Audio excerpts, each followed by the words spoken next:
ਗੱਡੀ ਮੁਹਤ ਹੈ, ਤੇਲ ਮੁਹਤ ਹੈ, ਨਾਲ 50 ਬੰਦਾ ਹੋਰ ਮੁਹਤ ਹੈ। यानी खान तो तुसी वेखण जी एल एच न्यूज़ ते अज साडे नाल बजुर्ग शहरी मौजूद ने जिहड़े मेहनत मजदूरी करके अपने बच्चों का पेट पालदे ने ते इस दफ़ा बिजली के बिल्लां ने इंतहा कर दी। इन्ने कोई बिल आए ने कि हर बंदा तंग और सोशल मीडिया ते एक ऐसी तहरीक चली सी बिल जलाओ बिल जमा ना कराओ। वो कितों तक तहरीक कामयाब हुई है। फिर 2 सितंबर को जमात इस्लामी ने मुल्क गिर हड़ताल की बिजली के बिलों के खिलाफ महंगाई के खिलाफ ਤੇ ਉਹ ਹੜਤਾਲ ਕਿੰਨੀ ਕੁ ਕਾਮਯਾਬ ਹੋਈ। ਸਾਡੇ ਨਾਲ ਇੱਕ ਬਜ਼ੁਰਗ ਸ਼ਹਿਰੀ ਮੌਜੂਦ ਨੇ, ਉਹਨਾਂ ਨਾਲ ਗੱਲਬਾਤ ਕਰਨੇ ਆ ਕਿ ਤੁਸੀਂ ਮਹਿੰਗਾਈ ਦੇ ਬਾਰੇ ਕੀ ਕਹਿਣਾ ਚਾਹੁੰਦੇ ਹੋ। ਤੁਹਾਨੂੰ ਮੌਜੂਦਾ ਬਿੱਲ ਕਿੰਨਾ ਆਇਆ ਤੇ ਤੁਸੀਂ ਕੀ ਜਵਾਬ। ਜੀ ਸਲਾਮ ਅਲੈਕੁਮ ਬਾਬਾ ਜੀ। ਘੱਟ ਤੋਂ ਘੱਟ 50,000 तक आया बिल। इन्ने को परेशान है भी हद तो पर है। भावें आटा लेके खाइए तो भावें बिल तारिए, किधर जाइए दसो। ਤੇ ਬਾਬਾ ਜੀ ਕੰਮ ਕੀ ਕਰਦੇ ਹੋ। कबाड़ का अच्छा लग जाए तो बल्ले बल्ले ना लगे तो बिल ये अपना गोदाम बनाया अजे नहीं जनाब। फिर टुर के आगा दे छड़ी दा जिथे दिल करे।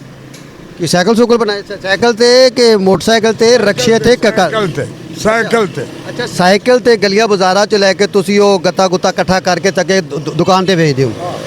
ते बिजली दा बिल किन्ना आया तुहानू।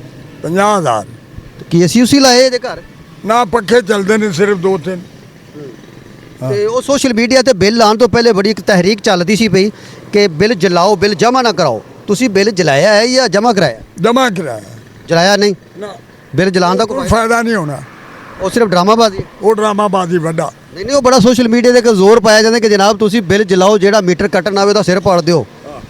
ਉਹ ਸੋਸ਼ਲ ਮੀਡੀਆ ਤੱਕ ਜਾਂ ਹਕੀਕਤ ਹੈ ਕੋਈ। हकीकत है ਨਹੀਂ ਨਹੀਂ ਜਿਹੜਾ ਬਿੱਲ ਕੱਟਣ ਮੀਟਰ ਕੱਟਣ ਉਹਦਾ ਸਿਰ ਪਾੜ ਦਿਓ ਹਕੀਕਤ ਹੈ। ना ना वो तो यानी- उल्टा फाड़ लगना। ਯਾਨੀ ਕਿ ਬਿੱਲ ਜਿਹੜਾ ਆਇਆ ਹੈ ਉਹ ਤੁਹਾਨੂੰ ਦੇਣਾ ਹੀ ਪੈਣਾ ਹਕੀਕਤ ਹੈ ਆ। हाँ वो हकीकत है। ਅੱਛਾ ਮੌਜੂਦਾ ਉਹ ਮੁੰਡੇ ਵੇਖ ਕੇ ਦੇਖ ਹੋਰ ਨਾ ਪਏ ਵੇਂਦ। ਅੱਛਾ ਬਾਬਾ ਜੀ ਇਹ ਦੱਸੋ ਕਿ ਜਿਹੜੀ 2 ਸਤੰਬਰ ਨੂੰ ਜਮਾਤ ਇਸਲਾਮੀ ਨੇ ਹੜਤਾਲ ਕੀਤੀ ਹੈ ਮੁਲਕ ਗਿਰ ਹੜਤਾਲ ਉਹਦੇ ਵਿੱਚ ਉਹਨਾਂ ਵਕਲਾ ਬਰਾਦਰੀ ਨੂੰ ਸਮਾਜੀ ਤਨਜ਼ੀਮਾਂ ਨੂੰ ਆਮ ਆਵਾਮ ਨੂੰ ਕਿਹਾ ਸੀ ਕਿ ਹੜਤਾਲ ਦਾ ਸਾਥ ਦਿਓ ਤਾਂ ਕਿ ਮਹਿੰਗਾਈ ਦੇ ਖਿਲਾਫ ਰੋਜ਼ਗਾਰੀ ਦੇ ਖਿਲਾਫ ਔਰ ਬਿਜਲੀ ਦੇ ਬਿੱਲਾਂ ਦੇ ਖਿਲਾਫ ਸਾਥ ਦਿਓ ਤਾਂ ਕਿ ਅਸੀਂ एहतजाज ਕਰੀਏ ਆਪਣਾ एहतजाज ਰਿਕਾਰਡ ਕਰਾਈਏ। ਉਹ एहतजाज ਕਾਮਯਾਬ ਨਹੀਂ ਹੋਈ ਇਹਦੀ ਵਜ੍ਹਾ ਕੀ ਹੈ।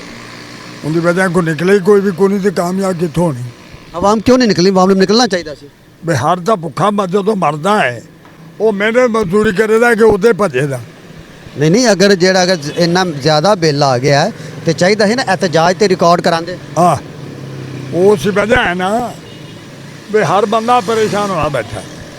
नहीं ਹੁਣ ਇਹ ਜਿਹੜੀ ਸਾਡੀ ਹਕੂਮਤ ਗਈ ਪੀਡੀਐਮ ਦੇ ਪਿੱਛੇ ਹੁਣ ਇਹਨਾਂ ਵੀ ਕਹਿਣਾ ਸ਼ੁਰੂ ਕਰ ਦਿੱਤਾ। ਜਦੋਂ ਆਵਾਮ ਰੋਡਾਂ ਤੇ ਨਿਕਲੀ ਉਹਨਾਂ एहतजाज ਕੀਤਾ ਤੇ ਇਹ ਵੀ ਉਹਨਾਂ ਕਹਿਣਾ ਸ਼ੁਰੂ ਕਰ ਦਿੱਤਾ। ਕੁਝ ਸਾਬਕ ਵਫਾਕੀ ਵਜ਼ੀਰਾਂ ਨੇ ਪ੍ਰੈਸ ਕਾਨਫਰੰਸ ਵੀ ਕੀਤੀ। ਉਹਨਾਂ ਕਿਹਾ ਜਨਾਬ ਬਿਜਲੀ ਦੇ ਬਿੱਲ ਘੱਟ ਕਰੋ ਤੇ ਫਿਰ ਨਿਗਰਾਨ ਹਕੂਮਤ ਨੇ ਕਿਹਾ ਜਨਾਬ ਅਸੀਂ 17 ਅਗਸਤ ਨੂੰ ਹਲਫ ਲਾਏ ਨੇ ਇਹ ਬਿੱਲ ਜੁਲਾਈ ਦੇ ਨੇ ਇਹ ਤੁਹਾਡੇ ਕੀਤੇ ਹੋਏ ਕਾਰਨਾਮੇ ਜਿਹੜੇ ਆਵਾਮ ਹੈਗੇ ਨੇ ਅਸੀਂ ਕੀ ਕਰ ਸਕਦੇ ਹਾਂ। ਲੇਕਿਨ ਜਿੰਨੇ ਮਰਜ਼ੀ ਬਿੱਲ ਜਲਾਓ ਜੋ ਮਰਜ਼ੀ ਕਰੋ ਇਹ ਬਿੱਲ ਜਿਹੜੇ ਆ ਗਏ ਨੇ ਤੁਹਾਨੂੰ ਦੇਣੇ ਹੀ ਪੈਣੇ ਨੇ। ਇਹਦੇ ਬਾਰੇ ਤੁਹਾਡੀ ਕੀ ਰਾਏ। वाकई निगरान हुकूमत ठीक है। हाँ जी वो तो अपने आप ढिड भरन ली अपना ढिड भरन दे तो कहने दे बेस क्यों जला रहे हो। आ देखो कई अफसर ऐसे हैं गड्डी मुहत है, तेल मुहत है, नाल 50 बंदा होर मुहत है। यानी क्यों में बेड़ा कर दियो मुल्क दा।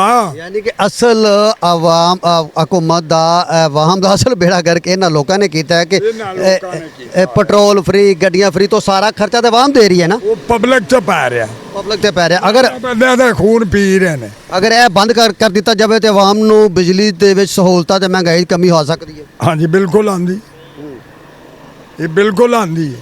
अच्छा अच्छा तो ये दसो कि इस टाइम कुछ महंगाई जिन्नी हुई है ये बारे आम आदमी ते इन्हां सियासतदानां नूं कितना फर्क पिया।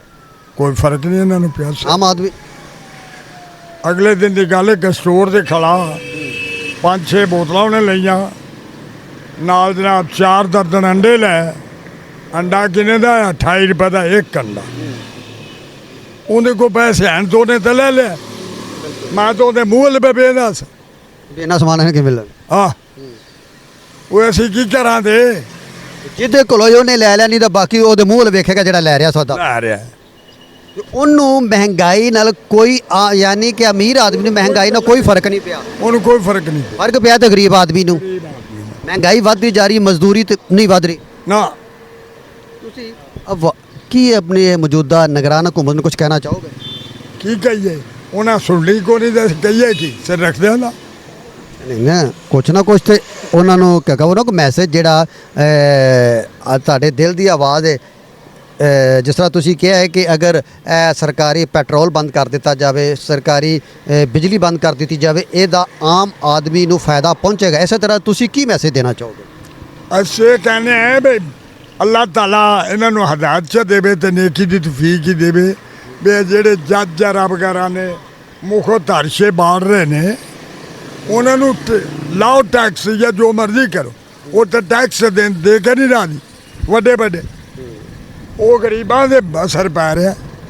ਅੱਛਾ ਬਿਲਕੁਲ ਸਹੀ ਤੁਸੀਂ ਫਰਮਾ ਰਹੇ ਜੇ ਕਿ ਇਹਨਾਂ ਨੂੰ ਬਿਜਲੀ ਵੀ ਬੰਦ ਕਰ ਦਿੱਤੀ ਜਾਵੇ, ਪੈਟਰੋਲ ਵੀ ਬੰਦ ਕਰ ਦਿੱਤਾ ਜਾਵੇ ਤੇ ਆਮ ਆਦਮੀ ਨੂੰ ਸਹੂਲਤ ਮਿਲ ਸਕਦੀ ਹੈ। ਹਾਂ ਬਿਲਕੁਲ ਮਿਲਦੀ।